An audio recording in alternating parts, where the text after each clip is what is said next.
అందరికీ నమస్కారం. ప్రపంచమంతా ఆనందంగా జరుపుకునే వినాయక చవితి గురించి పూర్తి వివరంగా మాట్లాడుకుందాం. ఈ వీడియోలో మీరు వినాయక చవితి పురాణ గాథ, పండుగ వెనుక ఉన్న సైంటిఫిక్ రీజన్స్, ఎన్విరాన్మెంట్ ప్రాముఖ్యత, ఆరోగ్య రహస్యాలు, అలాగే లోకమాన్య తిలక్ గారు గణపతి ఉత్సవానికి స్వాతంత్ర ఉద్యమంలో ఎలా వినియోగించుకున్నారో అన్నీ చూద్దాం. అలాగే వినాయకుని 21 పత్రుల వెనుక ఉన్న ఔషధ గుణాలు కూడా తెలుసుకోబోతున్నాం. కాబట్టి వీడియో మొత్తం చూడండి. మా ఛానల్ సబ్స్క్రైబ్ చేసుకోండి. మీ అమూల్యమైన సహకారం అందిస్తారని ఆశిస్తూ టాపిక్ లోకి వెళ్ళిపోదాం. వినాయక చవితి పురాణ గాథ. గజానుని జననం గురించి చూద్దాం. విఘ్నాలను తొలగించే దేవుడు, అందరికంటే ముందుగా పూజలందుకునే ఆది దేవుడు వినాయకుడు. ప్రతి సంవత్సరం భాద్రపద మాసం శుక్ల చతుర్థి రోజున జన్మించాడు. పురాణాల ప్రకారం పూర్వకాలంలో గజాసురుడు అనే రాక్షసుడు శివుని భక్తితో కఠినమైన తపస్సు చేశాడు. తన తపస్సు మెచ్చిన పరమేశ్వరుడు ఏం కావాలో అడిగారు. ఆ రాక్షసుడు తన దుర్బుద్ధిని బయటపెట్టి శివుడు తన ఉదరంలో ఉండాలని కోరాడు. శివుడు కూడా ఆ కోరికను అంగీకరించాడు. పార్వతీదేవి ఒకనాడు నలుగు పిండి నుంచి ఓ బాలుడు రూపాన్ని సృష్టించి ప్రాణం పోసింది. పార్వతీదేవి ఆ బాలునితో ఎవరిని లోపలికి రాకుండా చూడమని తలుపు దగ్గర ఉంచింది. శివుడు వచ్చినప్పుడు ఆ బాలుడు లోపలికి రాకుండా అడ్డుగా నిలిచాడు. కోపంతో శివుడు ఆ బాలుడి తలను ఖండించాడు. స్నానం ముగించి వచ్చిన పార్వతి తాను సృష్టించిన బిడ్డ అని చెప్పగా శివుడు గజాసురుని తలతో ఆ బాలుడికి జీవం ప్రసాదించి బతికించాడు. ఆ విధంగా గజానునిగా వినాయకుడి రూపం ఏర్పడింది.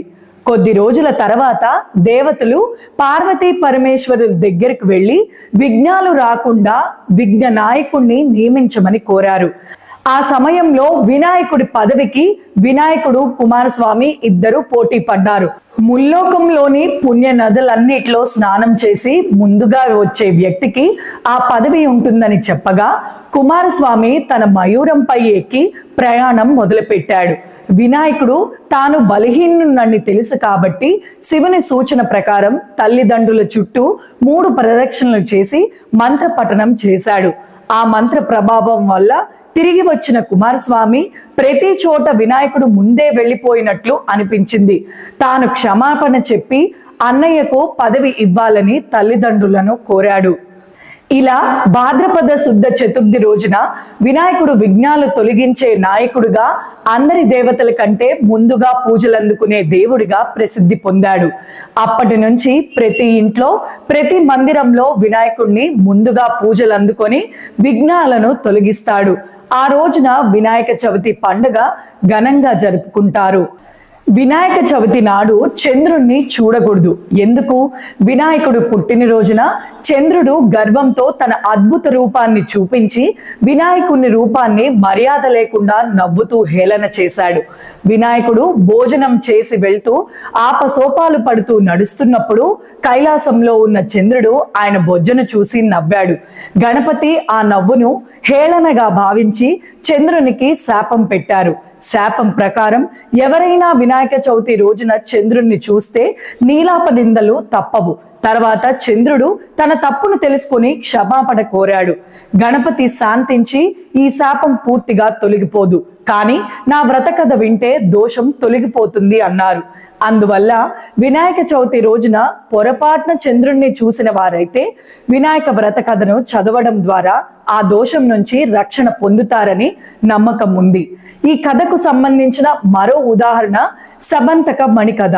సమంతక మణిని దొంగిలించడంపై శ్రీకృష్ణుడికి కూడా నీలాప నిందలు పడినప్పుడు నారద మహర్షి సూచన మేరకు ఆయన వినాయక చవితి వ్రతం చేసి ఆ నింద నుండి విముక్తి పొందారు. అందువల్ల వినాయక చవితి రోజున చంద్రుణ్ణి చూసినా వ్రత కథ చదివితే ఆ దోషం తొలగిపోతుందని నమ్ముతారు. వినాయక చవితికి సమర్పించే 21 పత్రుల్లో ఔషధ గుణాలు ఉంటాయి. మట్టితో చేసిన విగ్రహాలు పర్యావరణానికి అనుకూలం. చివర్లో నిమజ్జనం. మళ్ళీ మట్టిలో కలవడం అనేది తాత్వికత. ఈ విషయాన్ని చెప్పే ముందు ఇంకో విషయం షేర్ చేస్తాను. 1892లో బ్రిటిష్ పాలనలో ప్రజా సమావేశాలపై నిషేధం విధించారు.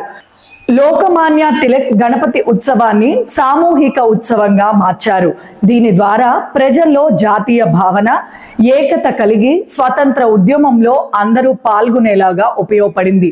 గణేష్ ఉత్సవాలు సామాజిక, సాంస్కృతిక, రాజకీయ చైతన్యానికి కేంద్రమయ్యాయి. కానీ ఇప్పుడు గణేష్ ఉత్సవాలు పోటీ పెట్టుకొని భక్తికి దూరమై ఇతర విషయాలకు కేంద్రంగా మారుతున్నాయి. సరే, 21 పత్రుల విశిష్టత చూద్దాం. వినాయకుని పూజల్లో వాడే 21 పత్రుల ఆరోగ్య రహస్యాలు. మాచిపత్రం కళ్ళ వ్యాధులకు, చర్మ, రక్త సమస్యలకు ఔషధం. బృహతి పత్రం దగ్గు, ఆస్మా, కఫ, వాత వ్యాధులు తగ్గిస్తుంది, నోటిని శుద్ధి కలిగిస్తుంది. బిల్వపత్రం మధుమేహం నియంత్రణ, కంటి, చెవి సమస్యలకు ఔషధం.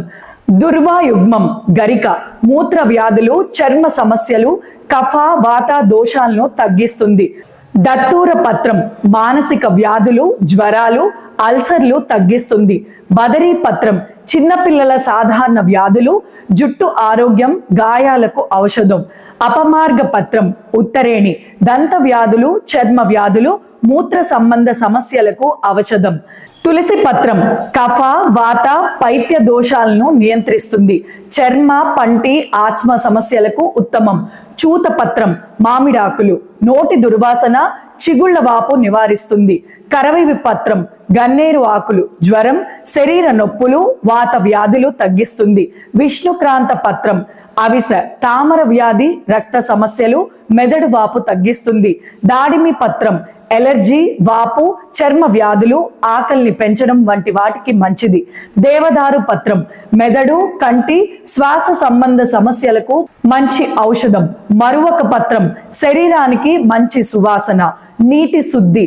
సింధువార పత్రం వావిలి బాలింత వ్యాధులు, ఒంటి నొప్పులు, రొంప సమస్యలకు మంచిది. జాజి పత్రం నోటి దుర్వాసన, కండ్ల కలక, చర్మ వ్యాధులు తగ్గిస్తుంది. గండకీ పత్రం దేవకాంచనం థైరాయిడ్, చర్మ, పైత్య, దగ్గు, జలుబు తగ్గిస్తుంది. సెమీ పత్రం జమ్మి కుష్టు, దగ్గు, ఆస్మా, గర్భస్రావం నివారిస్తుంది. అశ్వత్థ పత్రం రావి హృదయ, చర్మ, దంత, శ్వాస సమస్యలను తగ్గిస్తుంది. అర్జున పత్రం మద్ది హృదయ, రక్తనాళాలు, ఎముక వ్యాధులు, పళ్ళు తగ్గిస్తుంది.